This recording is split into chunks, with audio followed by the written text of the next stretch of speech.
Thanks. I believe that for many of my generation, first encounter with anything you might call a structured system of justice in the transitional mode would be the word Nuremberg. That would be the first encounter, I think, in any kind of meaningful and, as I said, structured way in which the global community attempted to deal with a very horrendous fissure in the human community. It would take decades before we came to understand, and this is without prejudice to the judicial outcome of those Nuremberg trials, without prejudice at all. But this was, it would take decades before this was ameliorated by yet another watershed system of, shall we say, of reharmonization of structured, of totally fissured humanity. And that would be the South African Truth and Reconciliation Commission. I think by that time, many of us had come to reevaluate, shall we say, the original encounter, the Nuremberg trials, to evaluate and understand this as what you might call the justice of the victors. Now, again, I stress this is without prejudice at all to the outcome and the deserving apportionment of guilt to those who were guilty of crimes against humanity. Later on, of course, then we had on the African continent the horrendous, the enormous task of reconciling the Rwandan society after the massacres, the totally unbelievable in numerous terms, and in terms of the total destruction of traditional structures, even in its contemporary forms.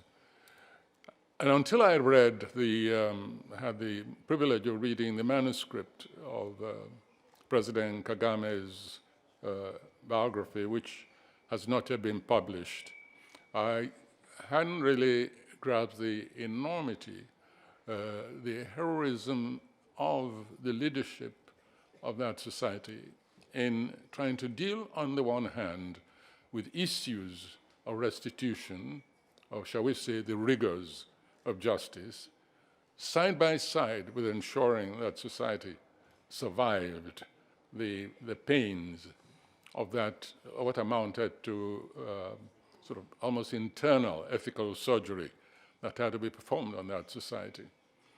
And by then, of course, and by the time the commission to judge those crimes against humanity was established, we began to understand that so much depended on leadership.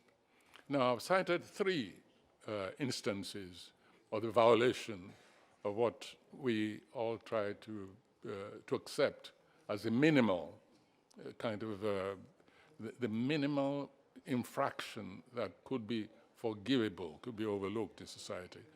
In between those three, there have been also, however, some very significant movements in terms of, again, harmonizing the demands of justice with the survival and the reharmonization of society.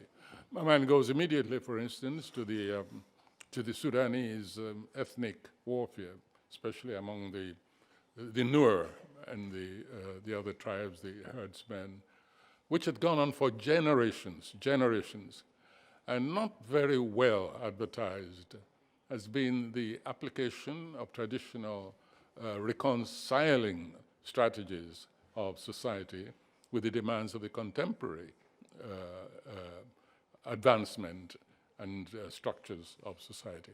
But what took place there in the Sudan, and I'm going back now about a decade and a half, and I'm putting aside the role of the state in this, I'm talking about the communities themselves.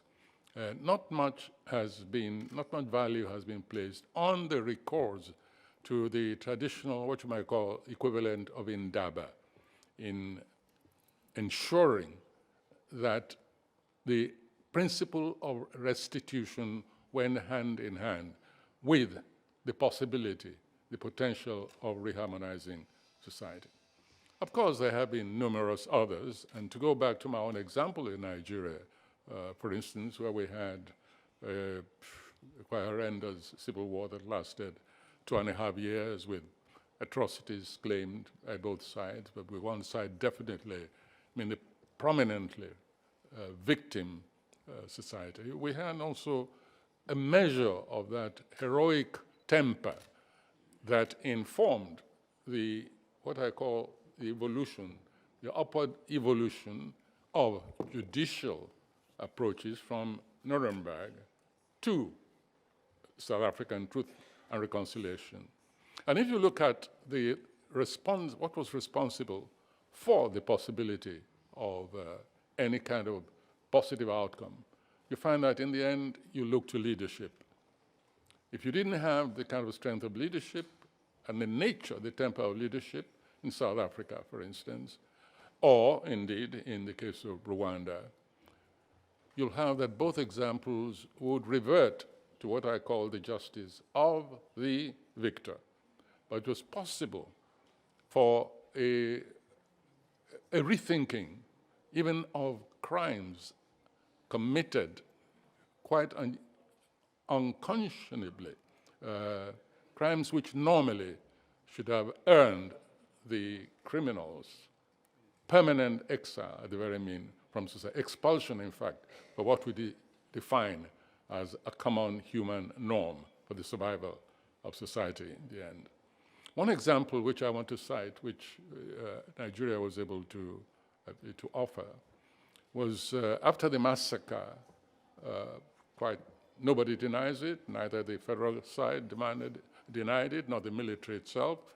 But one of the most significant moves made immediately after that war was the visitation by the head of state, Gowon, to Asaba, where the massacre took place.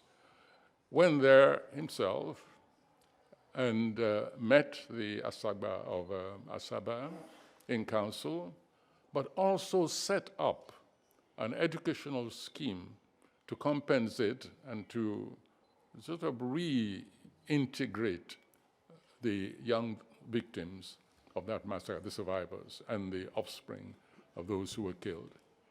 And I visited the Asaba and asked him to recount to me what actually took place. How was it possible that they were able to overcome this violation of their humanity? It's a horrendous massacre.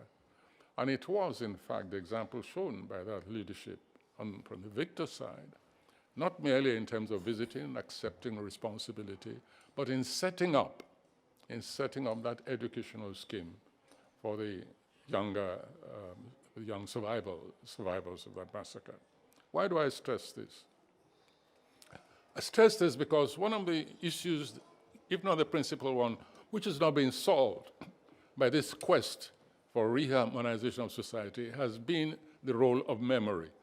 I think memory is very often underplayed.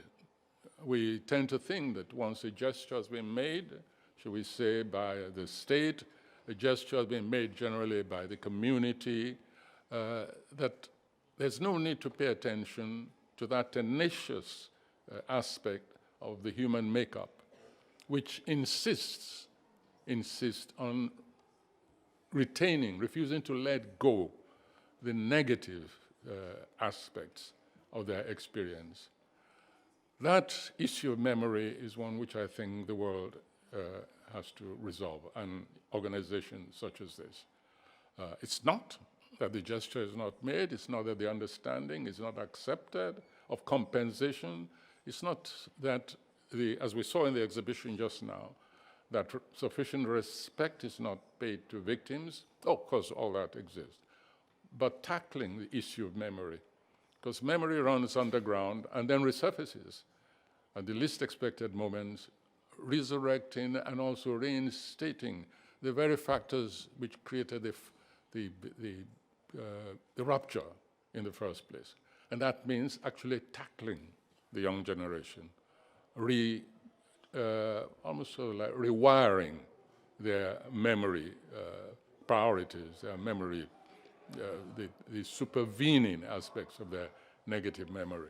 I think this is one of the issues which institutions for human rights, the organization really has to undertake. And my proposal, what comes to mind immediately is the kind of methodology used in the reinstatement of child soldiers, especially on the West African region, the child soldiers in particular. And I recall that when the war was, or one of the many wars was over on West African coast, the issue of the child soldiers became paramount. They had been absolutely dehumanized. They had been compelled to commit atrocities, which if they had been older, would have earned them their session with the International Court at The Hague. And the question was how to bring them back into society, because the community also refused to take them back. I mean, these were children who had committed crime, even against their own community. And so psychiatrists were brought from the West to assist. They brought all the theories, which, of course, could possibly have been workable in their own societies, but tried to apply those psychological methodologies, and it didn't work. Eventually, however, the United Nations organizations turned to traditional society. And with traditional society, they were able to bring those children back, bring them back to the villages. Great difficulty, the community did not want them back, but somehow succeeded, and put them through traditional rites of what I call memory rewiring.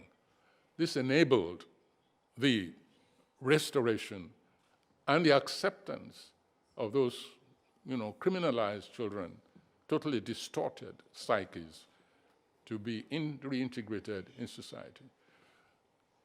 And of course, there's several of these traditional methods, and if they are adopted, when atrocities, human rights violations, denial, in fact, of the humanity of others, wherever it takes place, the adaptation of those traditional structures, which worked in this particular case, where Western psychiatry had failed, I think that would help to some extent in confronting that issue of memory, which remains a time bomb even after seeming universal reconciliation has been established. Thank you very much.